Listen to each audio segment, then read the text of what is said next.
Hi, welcome to the Teaching Kitchen at New York-Presbyterian Hudson Valley Hospital. My name is Emily, and today I'm going to be teaching you how to make wild rice with lots and lots of flavor, and show you a couple of tricks that you might not have known along the way.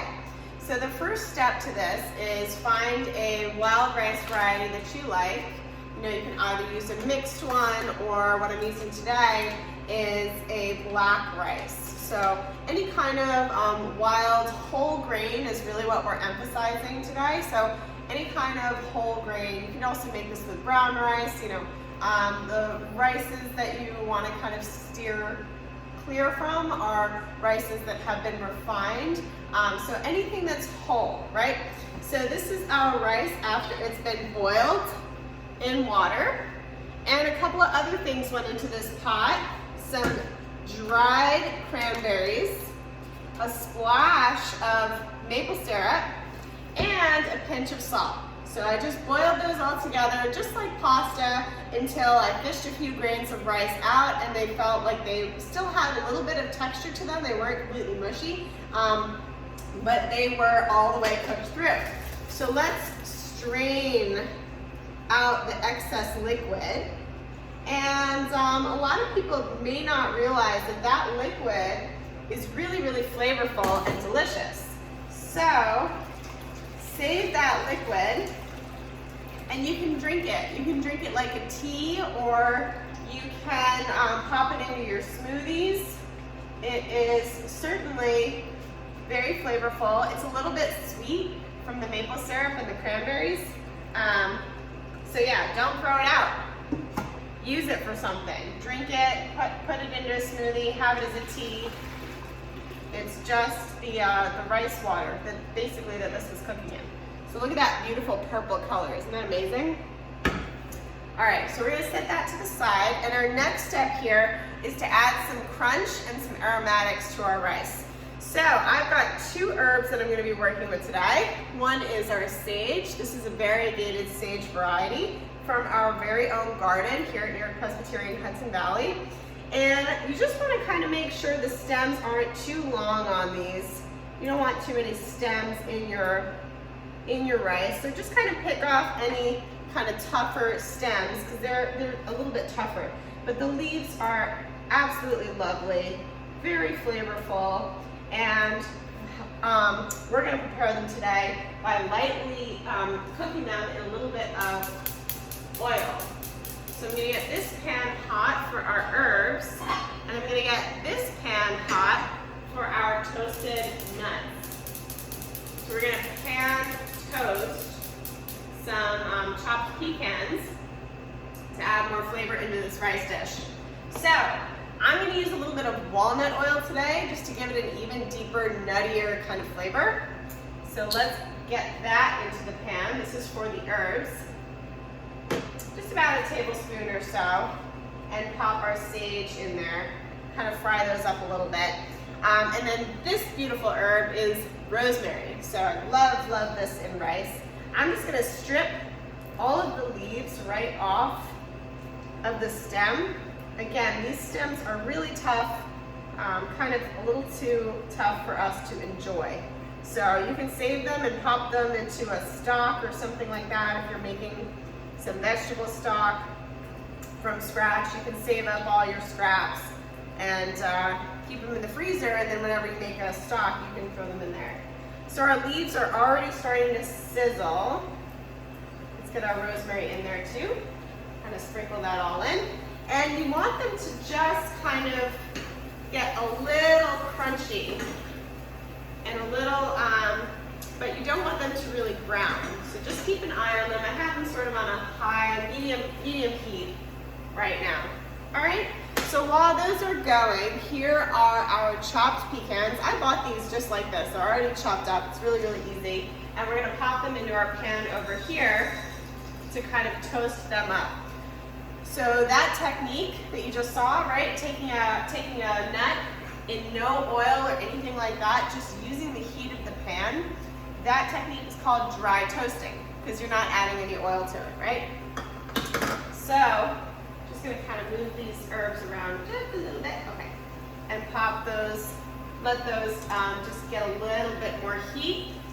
And when you're dry toasting your nuts, you don't want to overcrowd the pan, right? So just make sure there's a nice even heat under your pan and that it's not too crowded, okay? So let's add our rice now that it's strained. You can see it's a really beautiful color. Let's add that into the bowl. And this makes a wonderful Thanksgiving side dish, but you can certainly enjoy wild rice all year round, right? So if you want, you can certainly follow the directions on the back of the bag, which will suggest 1 cup of rice to 2 cups of water, and bringing that to a boil together, and then simmering it with the top on for about 40 minutes. Or you can do what I did, which is just throw it in a pot and boil it like pasta, and then strain it, and then you have this liquid that you can drink, which is really tasty. All right, so our herbs are done. You can see here they're just lightly browned. They're just kind of simmering in the pan. They smell amazing. So let's pull them from the pan and then cook up our last ingredient here.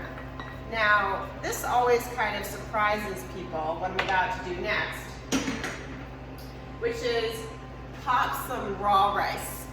So I've got my herbs. I'm going to kind of chop those up in there in a moment. And then I have a pan set here to toast our next ingredient, which is, you can either use the same rice that you cooked, or I have a little bit of this wild rice blend. So I'm going to use this. So heating up the pan, there's still a little bit of oil in there, just enough to kind of cover the bottom.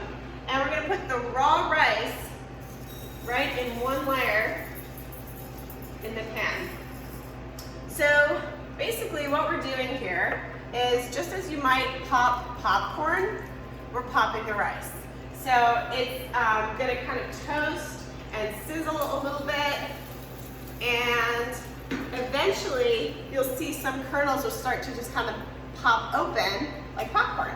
So you can do this with rice, you can do this with quinoa, you can do this with amaranth, which is even smaller than quinoa, lots of whole grains, and you can start to see they're like jumping a little bit, right? It's really kind of amazing to watch. Mesmerizing. All right, so let's not forget our pecans over here, give them a good shake. So they are starting to get nice and toasted, getting some color here. They're starting to smell really good, right? Just kind of moving them around the pan a little bit, make sure they don't burn. I think I got a couple that were a little too dark. That's all right. Just kind of keep toasting them. You gotta keep an eye on these, because as soon as nuts start to toast, they go really quickly from toasted to burnt. So just keep an eye on those. All right, so while our rice is finishing up here, you just want it to be kind of lightly browned and popping. We can kind of chop up our herbs. And you can see I'm just kind of using my spoon here to chop that into the rice. So you kind of have this nice crispy herb interspersed throughout your dish. This smells so, so good. So just kind of work that across, and now I'm going to kind of fold the whole thing in. Also keep in mind that the oil that we cooked those herbs in, it's been infused with the herbs, so it's incredibly aromatic as well. So we poured that oil in with our rice too. All right, so let's add our toasted nuts. Pop those in and stir that up. And again, the nuts are going to add a nice crunchy element. So if you're making this ahead of time and you want to preserve a nice crunch, what you would do is you would pop these things and toast them, but then keep them off to the side, right? So then right before you serve it, you can put these little crunchy bits on top and have that extra added texture, you know, kind of added in, that extra element. All right? Oh, this smells so good. All right. So here's our rice. I'll show you what that looks like. So you can see it's nicely browned, And if you look really closely here, you can see that some of the kernels are starting to pop open, right? Just like popcorn, they just pop, right? So toasting this rice, letting it kind of pop, you're gonna get a really, really nice crunch. This is gonna be even crunchier than the nuts that we added. So keep in mind, if you are someone that has any dental issues that can't tolerate something that's very hard and crunchy, then you may want to skip this step and just stick with the toasted nuts. That will be just as good. All right, so these are done. Let's pour that right in. So nice. And this makes for such a colorful, festive dish with lots of texture, lots of flavor, and really healthy too, right? With these whole grains, we're getting a lot of fiber in as well. So as we know, fiber helps to keep us satiated and full. It also helps to balance our blood sugar levels. So fiber is extremely important for a myriad of reasons. So there it is, our beautiful wild rice side dish. If you want to give it a try, make it at home. It stores in the refrigerator for 5 to 7 days in an airtight container. Thank you so much for watching, and have a happy Thanksgiving if you are making this for Thanksgiving.